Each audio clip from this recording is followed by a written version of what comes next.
Hoje vamos estudar a lição de número 3 da Escola Sabatina. Antes eu quero que você não se esqueça de curtir esse vídeo. Quando você curte esse vídeo, ele vai mais longe. Então curta o vídeo, se inscreva no canal e também não se esqueça de ativar o sininho das notificações. Vamos então para o nosso estudo da lição. E hoje eu tenho uma surpresa para você. Você tem vontade de ter os slides? Pois eu vou dizer uma forma como você pode ter. Eu não vou poder, obviamente, fazer isso sempre, porque no momento, infelizmente, eu não disponho de tempo para isso. Mas se você assistir a lição até o final, eu vou dizer como que você vai poder baixar os slides da aula de hoje, para você ler, para você estudar, para você repartir com a sua classe também. Estamos combinados? Então vamos aqui para a nossa aula. A lição desta semana, o título é Vida e Morte. Qual será o assunto da lição? Aprenderemos sobre a importância da unidade da fé na carta aos Filipenses. Por que a igreja tem que ser unida enquanto aguarda a volta de Jesus? E faremos também, nessa lição, um breve estudo sobre Filipenses 1:23. Que é um dos textos de Paulo mais usados a favor da imortalidade da alma. E ao entendermos esse texto e o assunto da mortalidade da alma, isso nos ajudará a mantermos a unidade de pensamento em torno da compreensão correta deste assunto. Tudo bem? Então esta é a lição desta semana. Pergunta de número 1. Na parte de domingo, e aqui eu já tenho a resposta, mas eu peço que você primeiramente me acompanhe aqui na pergunta. Leia Filipenses 1, 19 e 20. Qual era a expectativa de Paulo em relação ao desfecho de seu julgamento? Para ele, o que era mais importante do que ser absolvido? Qual foi a resposta que eu coloquei e eu reparto com você? Paulo tinha a expectativa, de ser liberto. Todavia, estava disposto a morrer por Cristo se isso fosse necessário. Olha que interessante. Em 2 Coríntios 11, 23 a 27, nós temos uma lista dos perigos enfrentados por Paulo. Agora, na minha opinião, você sabe qual é o maior dos perigos que Paulo lista ali? Ele listou vários. Perseguição, naufrágio, ele foi açoitado mais de uma vez. Para mim, o maior perigo desses apresentados por Paulo é o do verso 26. Perigos entre falsos irmãos. Ter irmãos na fé, ou amigos, ou pessoas da família que são falsos, esse para mim é o maior dos perigos. Porque quando um inimigo diz que é teu inimigo, é mais fácil de se defender. Sabe o que o meu avô dizia para mim? Meu avô era um homem de muita coragem, aquele gaúcho corajoso que não fugia de briga de jeito nenhum e que encarava vários de uma vez só se preciso fosse. Ele dizia o seguinte: meu filho, o mais perigoso é o traiçoeiro, porque esse vai tentar pegar você pelas costas. Então não tenha medo do corajoso, tenha medo do covarde. Porque o covarde vai pegar você pelas costas, o corajoso, ele vai enfrentar você de frente. Então, o falso amigo, aquele que nos apunhala pelas costas, este é o maior perigo. O falso irmão. E eu deixei 2 textos aqui bíblicos de exemplo para você enriquecer o seu estudo da lição. O primeiro, Mateus 26, 48 a 50, Judas traiu Jesus com um beijo. Então, aparentemente, não para Jesus porque ele sabia, mas para as pessoas ao redor, especialmente que não sabiam daquele plano para prender Jesus, imagine um amigo trair o outro com um beijo, com uma saudação comum da época. E um outro exemplo que eu achei assim, tenebroso, e que deve nos pôr em alerta contra falsos amigos e contra falsos irmãos, que são às vezes usados pelo demônio para nos prejudicar na fé. Muitas vezes o joio no meio do trigo. Esse texto aqui, ó, de 2 Samuel capítulo 20, versículos 9 e 10, olha o que esse texto fala. Disse Joabe a Amasa: vais bem, meu irmão? E com a mão direita lhe pegou a barba para o beijar. O beijo no rosto era comum, né, naquela cultura. Amasa não se importou com a espada que estava na mão de Joabe, de sorte que este o feriu com ela no abdômen e lhe derramou por terra as entranhas. Não o feriu segunda vez e morreu. Então você percebe? Um falso irmão, um falso amigo é o maior perigo de todos. Esse homem aqui chamado Joabe, ele enganou Amasa com um beijo. Então um falso irmão pode enganar você com elogio, com textos bíblicos, com palavras de fé e ânimo. Então tenha muito cuidado. Para mim, entre os perigos piores que Paulo enfrentou foi os falsos irmãos. Ao mesmo tempo, o que a lição destaca para nós? Os sofrimentos de Paulo não eram sua maior preocupação. Isso aqui é interessante. Por mais que Paulo tenha enfrentado os sofrimentos, inclusive dos falsos irmãos, sofrimento imposto por falsos irmãos, Paulo diz em 2 Coríntios 11, 28, né, que a maior preocupação dele era com as igrejas, era com a unidade deles, era com o desenvolvimento deles na fé. Então olha que pensamento funcional o apóstolo Paulo tinha. Domingo, pergunta 2. Vamos para a pergunta 2 e aí eu lhe darei a resposta. Como Paulo se relacionava com as igrejas que havia fundado e com as pessoas que ele tinha levado a Cristo? Então nós já vimos que a maior preocupação dele era com as igrejas, né? Vamos ver o tipo de relação que ele mantinha com estas igrejas. Mantinha uma relação de pai e filho. Muito bonito isso.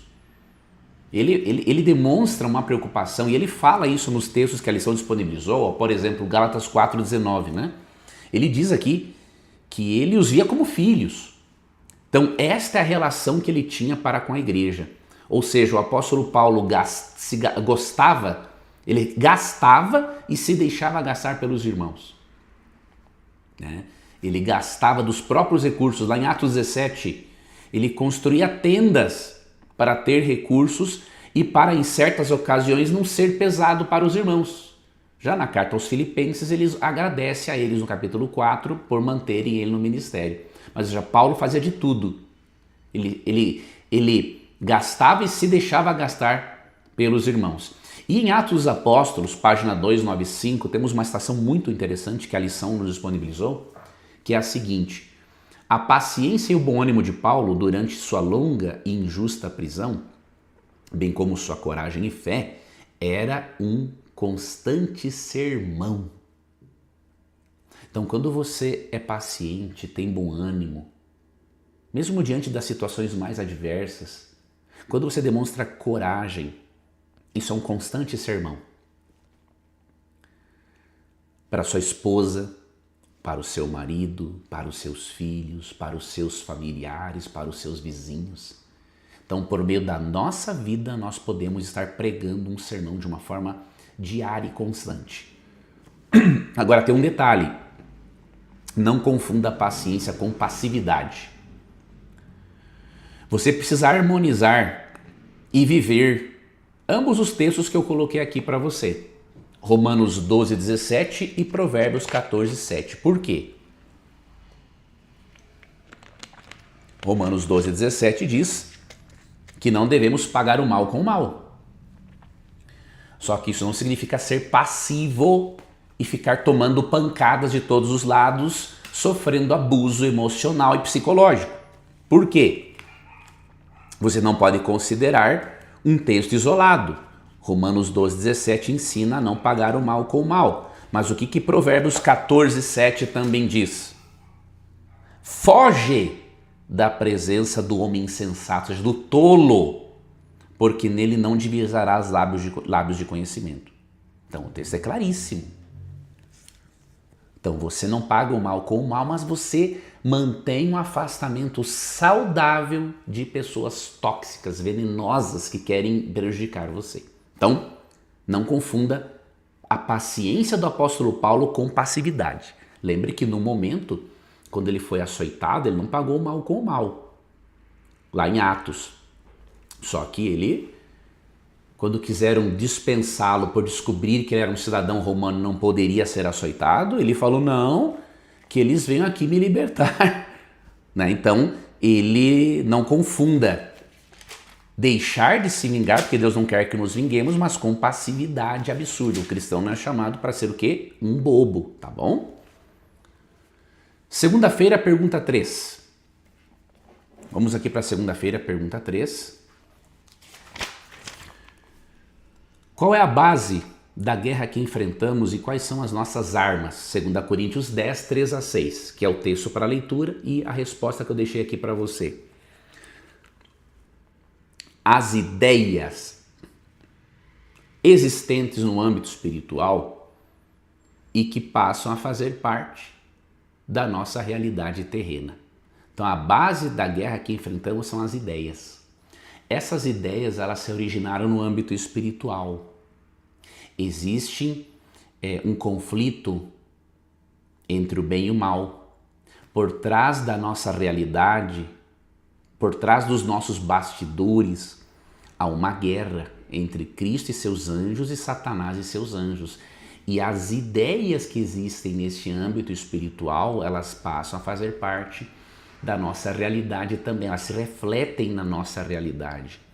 Então, o que isso significa? Que as ideologias não são neutras. Precisamos da armadura espiritual de Efésios 6, 11 a 18. Toda aquela armadura espiritual, o bom soldado de Cristo deve usar para ele vencer na luta contra as forças do mal. Quando a utilizamos com sabedoria, a espada do Espírito, ou seja, a Bíblia, é a nossa arma mais poderosa.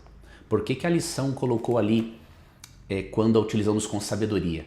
Porque se nós não usamos a Bíblia com sabedoria, ela não se torna uma arma eficaz contra as forças do mal e contra o erro. Como usar a Bíblia com sabedoria? A primeira forma é aquela que Jesus nos ensina em Mateus capítulo 4. Ele usa a Bíblia para vencer tentações, para refutar alegações de Satanás. Para isso, tem que estudar a Bíblia, tem que lê-la, tem que estar com ela em mãos. E aqui eu lhe faço uma pergunta. Quantas vezes na semana você desembainha tal espada? A Bíblia é a espada do Espírito. Quantas vezes você tira ela da bainha, diríamos assim, para usá-la contra as forças do mal? Ou para usá-la na sua relação íntima com Deus?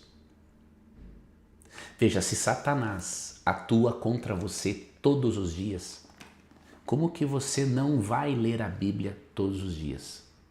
Escreve aqui nos comentários. Se Satanás atua todos os dias, como não vou ler a Bíblia todos os dias? Escreve aqui nos comentários para você o quê? Refletir e internalizar isso. Se Satanás atua todos os dias, como não vou ler a Bíblia todos os dias? Então você tem que desembainhar a espada do Espírito diariamente, como os bereanos faziam lá em Atos 17, 11. Todos os dias eles examinavam as Escrituras. Então é isso que você e eu devemos fazer. Segunda-feira, pergunta 4. E aí vamos para a nossa resposta. Como entender os seguintes versos de Paulo no contexto do grande conflito? Os textos foram Filipenses 1, versos 21 e 22. Resposta: Paulo entendia que no grande conflito, soldados de Cristo podem sair mortos ou feridos. Porém, também sabia que no exército de Cristo a vitória é mais do que garantida. Romanos 8,37, que diz lá, não é? Somos mais que vencedores. Já é bom ser vencedor, imagine mais que vencedor, né? Só que Paulo entendia. Nós estamos num conflito cósmico. Numa guerra, há soldados feridos e soldados mortos. Isso é inevitável. Agora, o mais importante é que quem faz parte do exército de Cristo, vivo ou morto, no final a vitória dele está garantida, porque ele faz parte do exército vencedor. E porque Romanos 8,37 diz, somos mais que vencedores, por meio daquele que nos amou. Outro detalhe que eu gostaria de acrescentar para você aqui, uma vez que a batalha espiritual, de acordo com esses textos que você vai poder baixar no final do estudo, eu vou dizer como que você vai baixar esses slides para você ter, estudar, ler e repartir com a sua classe. Uma vez que a batalha é espiritual, estamos em uma guerra que envolve ideias e valores, pois com isso o engano é mais eficaz. Então a batalha é espiritual, mas ideias e valores fazem parte desta batalha porque é mais fácil enganar pessoas através de ideias, valores, que aparentemente são corretos. Quando então Satanás mistura a verdade com o erro, fica mais difícil de perceber o erro. Lá em Mateus 4, quando Cristo refutou Satanás com a Bíblia, né, você percebe ali que Satanás usou a Bíblia de forma indevida. Satanás mais de uma vez misturou a verdade com o erro, porque o erro é mais bem disfarçado quando ele é misturado com a verdade. Então, no mundo espiritual, existe a guerra do mundo espiritual envolve ideias e valores. Então, é fundamental que você conheça as ideias corretas e os valores certos para que você não seja enganado. Tá? Terça-feira, pergunta 5. O que Paulo quis dizer ao afirmar que partir e estar com Cristo era melhor? Filipenses 1, 23 e 24. Bom, você sabe, talvez você não saiba, mas esse é um texto dos mais utilizados a favor da imortalidade da alma. Em Filipenses 1, Paulo diz que ele preferiria partir e estar com Cristo, o que é incomparavelmente melhor. Porém, por causa deles, era necessário ainda permanecer na carne. Então, esse texto é usado pelos imortalistas para alegarem que Paulo, no mesmo instante que morreria, ele já estaria na presença de Cristo.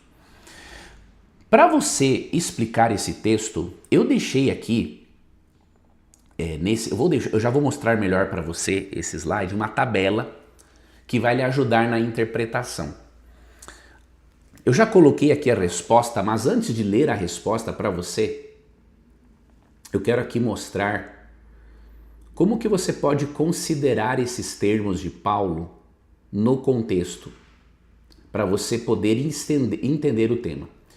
Então eu peguei aqui as expressões de Paulo, que é o partir e estar com Cristo, o contexto bíblico para interpretar essas expressões e o significado e interpretação. Tá? Eu criei essa tabela aqui para você. O que é o partir? Quando você vai no contexto, lendo Filipenses 1, 20 e 21, tá? O partir significa morrer.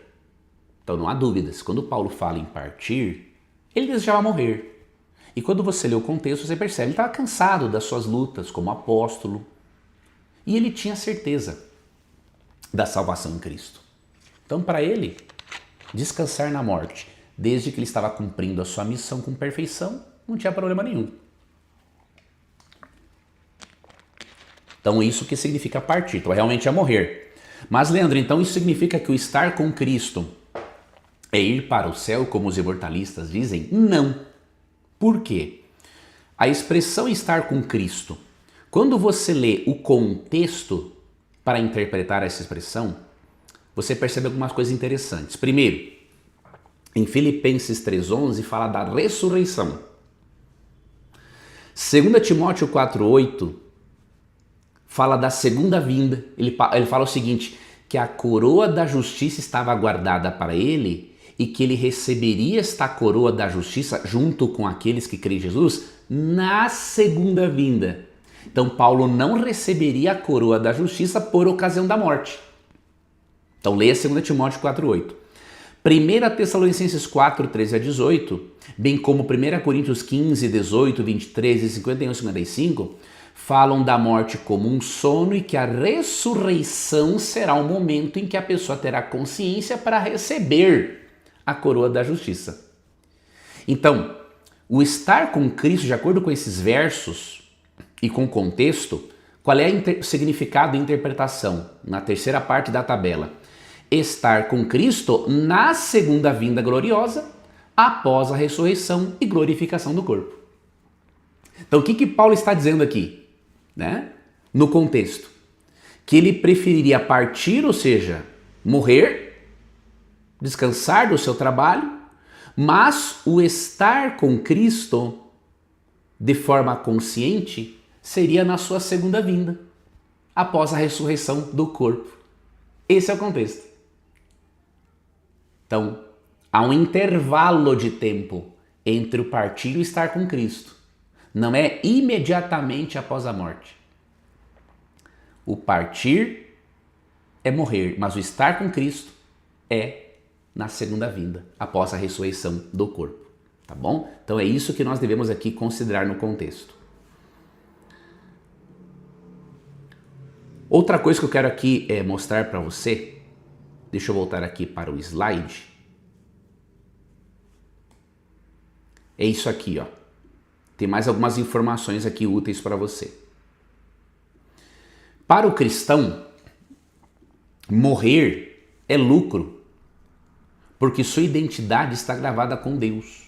Então, quando Paulo fala que o morrer é lucro, não é porque ele iria imediatamente para o céu, porque ele mesmo disse que a coroa da justiça ele receberia só na segunda vinda. 2 Timóteo 4,8 e após a ressurreição do corpo. 1 Tessalonicenses 4, 13 a 18 e outros textos que eu citei ali. Tá? Então isso é bem claro no contexto. Agora, por que a nossa identidade está gravada com Deus? Lucas 20, 37 a 38 e 38 diz o seguinte, que pelo fato de as pessoas ressuscitarem um dia, Deus não é Deus de mortos, mas sim de vivos. E Ele é o Deus de Abraão, Isaac e Jacó. Para Deus todos vivem, por quê? Porque a identidade nossa está gravada nas mãos, no coração de Deus e porque um dia todos irão ressuscitar. Tá? E sua vinda e sua vitória está garantida. Então, morrer é lucro para o cristão porque sua identidade está gravada com Deus e sua vitória está garantida. Se morrer por Cristo, seu testemunho se torna ainda mais poderoso e convincente. Então, por isso que para Paulo morrer é lucro, por causa dessas razões aqui. Se existisse uma vida após a morte, se a pessoa ao morrer fosse estar com Cristo antes da segunda vinda e da ressurreição, imagine a decepção de Lázaro se ele tivesse estado no paraíso por 4 dias. Imagine Lázaro, 4 dias no paraíso, e aí de repente Jesus diz o seguinte, Lázaro, desce daí. Viveu toda aquela alegria por 4 dias para ter que voltar ao mundo de pecado e sofrer tudo de novo e ter que morrer. Ou seja, Jesus estaria sendo muito insensível para com Lázaro. Uma outra coisa para você considerar no seu estudo e com a sua classe. Em João 11:43, quando ressuscita Lázaro, Cristo não diz desce. Cristo disse vem para fora. Lázaro, vem para fora. Por quê? Porque Lázaro não estava num lugar intermediário e nem no céu. Lázaro estava na sepultura. Escreve aqui nos comentários. Jesus disse Lázaro desce ou Lázaro vem para fora? O que diz João 11:43? Escreve aqui nos comentários para você memorizar e ajudar um irmão imortalista a entender esse assunto de uma forma definitiva e bíblica. Outro detalhe, a morte é como um sono sem sonhos. Eu deixei aqui vários textos bíblicos para você. E o último tópico, o remédio para ela ou para a morte é a ressurreição do corpo, não a imortalidade da alma. Esses textos são muito interessantes, mas eu quero ler especialmente esse que eu destaquei, que está em 1 Tessalonicenses 4:18. Isso aqui é muito importante para você ajudar Qualquer imortalista, seja um irmão católico, um irmão evangélico, um espírita, um irmão, qualquer pessoa que crê na imortalidade da alma, você tem que apresentar esse texto.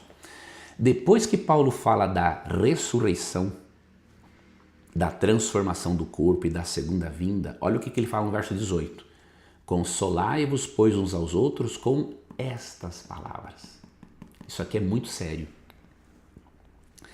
Paulo não diz para consolar as pessoas ensinando-as que por ocasião da morte a alma vai para um lugar intermediário ou para o céu.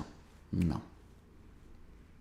Paulo não diz para consolar as pessoas ensinando-as, como fazem os espíritas, que as pessoas vão para um mundo espiritual. Não. A Bíblia ensina que devemos consolar as pessoas falando a elas que um dia todos ressuscitarão e encontraremos o Senhor nos ares. Leia 1 Tessalonicenses 4, 13 a 18, analise com muito carinho, porque não tem como continuar sendo um imortalista se a pessoa ler com atenção esses versos aqui.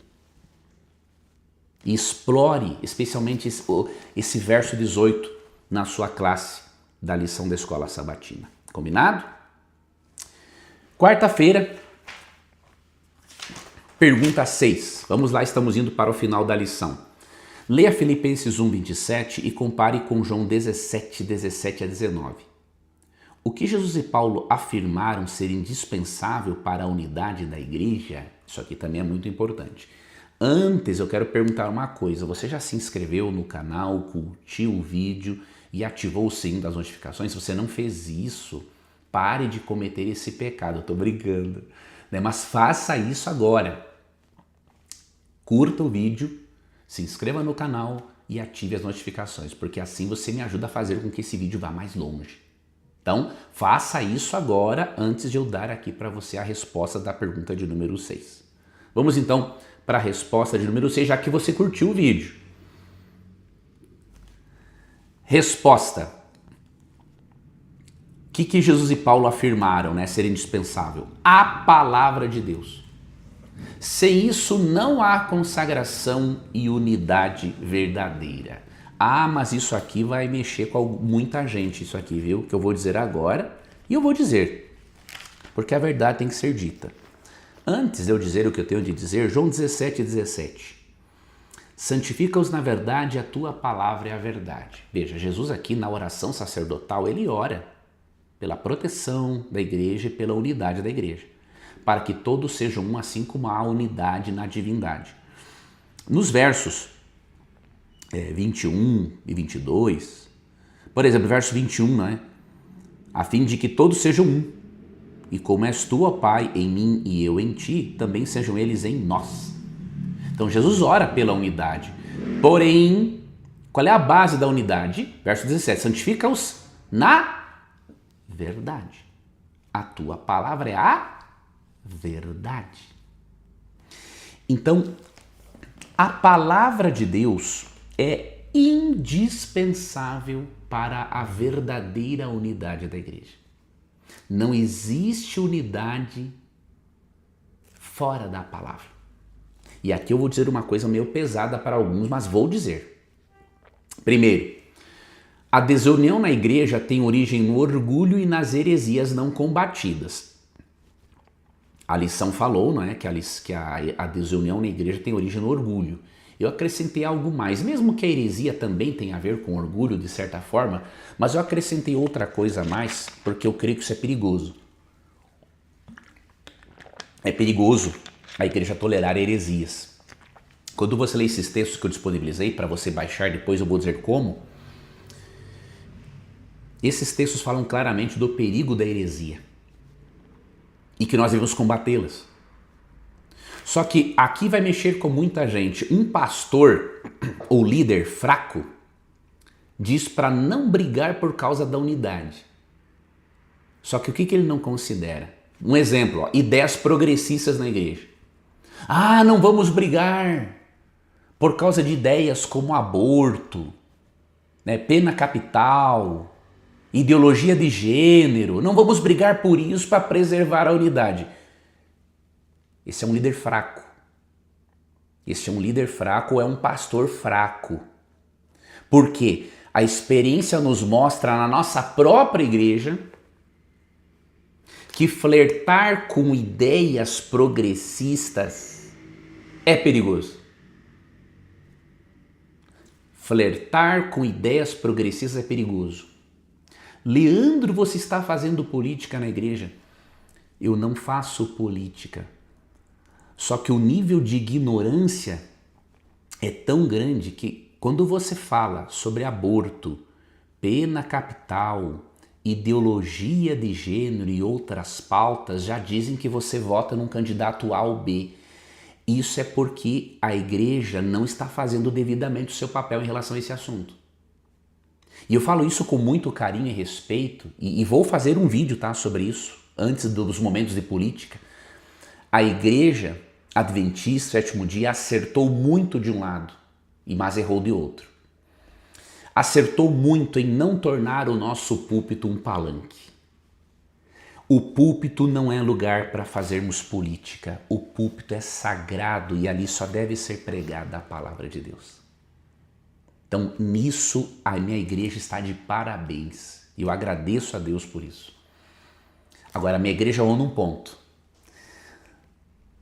Na tentativa de evitar qualquer politicagem na igreja, isso está certo porque, veja, nós, como cristãos, nós devemos orar por todos os governantes. Isso está no texto bíblico. Tá? Mesmo que nós não gostemos de um governante, nós devemos orar pela conversão dele. Tudo bem? Agora tem um detalhe. Eu não posso deixar de falar de pautas. Não posso. Então nisso a minha igreja acabou errando. Na tentativa de não ir para o lado da política, o que é correto, acabou deixando de lado pautas. Então tinha que ter pregado mais no púlpito. Olha, nós não somos a favor da legalização de drogas, nós não somos a favor de aborto, nós não somos a favor de dizer que o criminoso é uma vítima da sociedade, nós não somos a favor de ideologia de gênero, de casamento gay, não somos. Então a falta dessas pregações fez com que as pessoas analisassem o quê? Bom, tô livre para votar em quem eu quiser, independente da pauta. E aí, quando nós abordamos um assunto que faz parte da ética cristã, chove de comentários. Ah, você é votou no fulano de tal, você é do fulano de tal. As pessoas não sabem separar política de pautas. Então a minha igreja acertou muito de um lado, mas acabou errando do outro. Não foi por má intenção, tá? Eu conheço os líderes da minha igreja. Pessoas muito capazes, muito respeitosas, mas alguns precisam melhorar muito o seu conhecimento a respeito desse assunto. Tá? A própria Ellen White, nas suas obras, é muito clara. Ellen White chega a dizer, numa de suas obras, que nós não devemos, por exemplo, votar em pessoas que eram a favor da legalização do álcool nos Estados Unidos na época dela. Então eu vou aplicar o princípio. Se ela diz para eu não votar em quem é a favor da legalização do álcool, eu não voto em quem é a favor da legalização de drogas. E acabou! Não tem a ver com partido, tem a ver com pauta, tem a ver com ideias, porque no mundo espiritual, ideias se fazem presente e se transferem para a nossa realidade, para nos enganar, nos afastar de Deus. Eu vou fazer um vídeo mais detalhado sobre esse assunto, tá bom? Mas tenha isso aqui em mente. E escreva uma coisa nos comentários agora, que eu quero que você faça.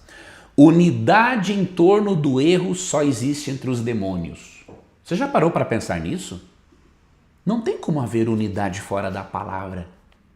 Se a palavra fala contra drogas, contra aquilo que destrói o corpo, que é o templo do Espírito, 1 Coríntios 6, 19 e 20, eu não posso ser a favor disso. Não há unidade. Ah, mas o irmão pensa diferente. Problema é dele. Se ele pensa diferente, ele tem que estudar a Bíblia. E se ele não quiser aceitar o que está na Bíblia, ele tem que ser disciplinado eclesiasticamente e acabou. Não tem conversa. Então escreve aqui nos comentários isso. Unidade em torno do erro só existe entre os demônios. Só os demônios se unem em torno do erro. O cristão não pode se unir em torno do erro. Ok? Vamos lá. Quinta-feira vamos finalizar e eu vou dizer como que você pode baixar esses slides para você estudar, ter e usar aí na sua lição. Pergunta de número 7. Temos mais duas perguntas e finalizamos, a 7 e a 8. Pergunta de número 7. A unidade e a luta pela fé do Evangelho fortalecem a nossa coragem? Filipenses 1, 27 a 30. Né? Eu coloquei sem dúvidas, não tem como. Isso é muito óbvio. Então, para não ficar tão óbvio assim, eu coloquei para você Eclesiastes 4, 9 a 12. É um texto que mostra a importância realmente da unidade, em torno da palavra, não é? E em Marcos 3, 25, se uma casa estiver dividida contra si mesma, tal casa não poderá subsistir. Jesus falou isso. Então, da mesma forma, se uma igreja estiver dividida, tal igreja não pode subsistir. Agora, a igreja tem que se unir em torno da palavra.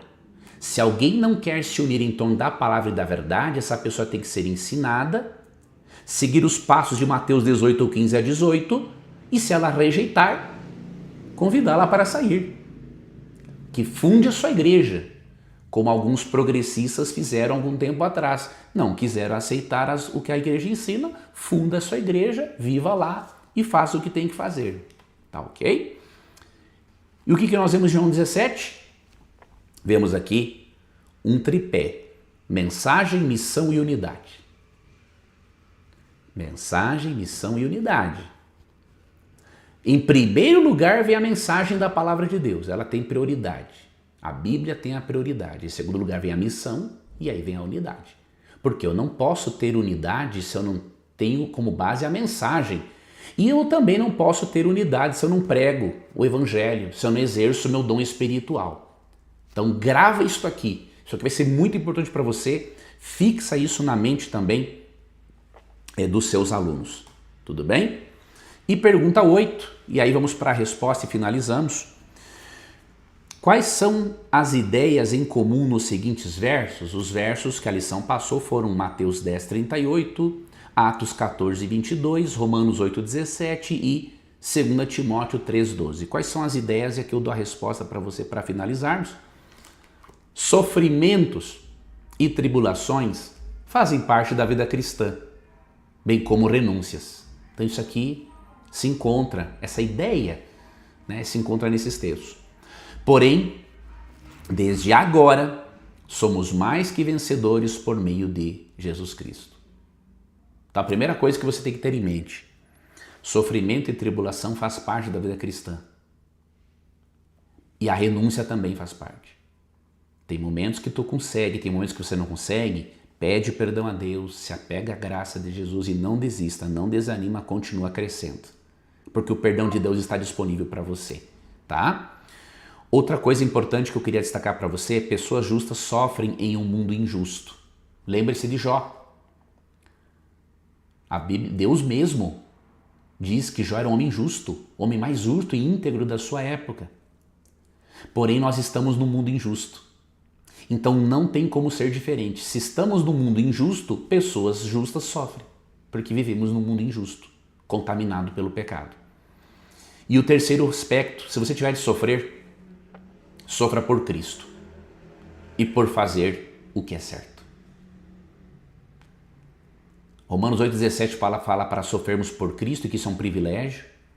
E 1 Pedro 3,17, 1 Pedro 4, 15, 16 diz que não devemos sofrer por praticarmos crimes, transgredirmos as leis. Não. Se sofrermos, que soframos por fazermos aquilo que é certo.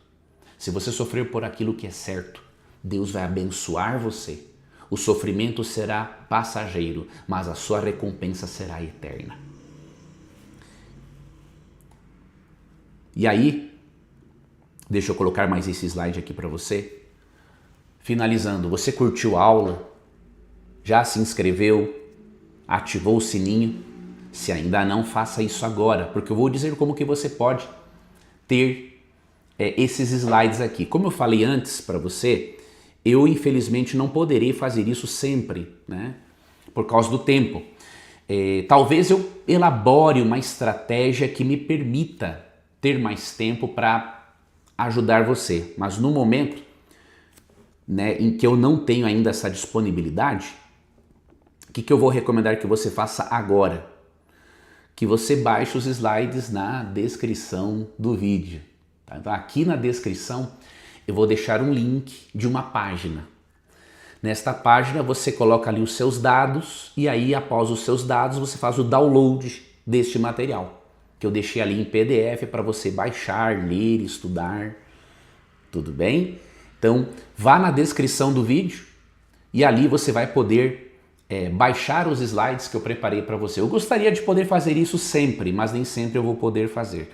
Talvez eu prepare uma forma, Deus me dê ou me amadureça algum insight, né? Para que eu possa administrar o tempo e recursos também, para eu poder disponibilizar para você os slides ao final de cada estudo nosso aqui no meu canal. Mas não chegou esse momento ainda. Então o que você faz? Vai aqui na descrição, digita ali, vai pedir ali o seu melhor e-mail, o seu primeiro nome apenas e o WhatsApp. E aí você vai ser direcionado já para fazer o download deste material. Me diz nos comentários o que você achou desta lição e se depois der tempo e você baixar e quiser voltar aqui para comentar, me diga se os slides ajudaram ou não você no seu estudo e também ao você repartir a sua lição com os alunos, tá?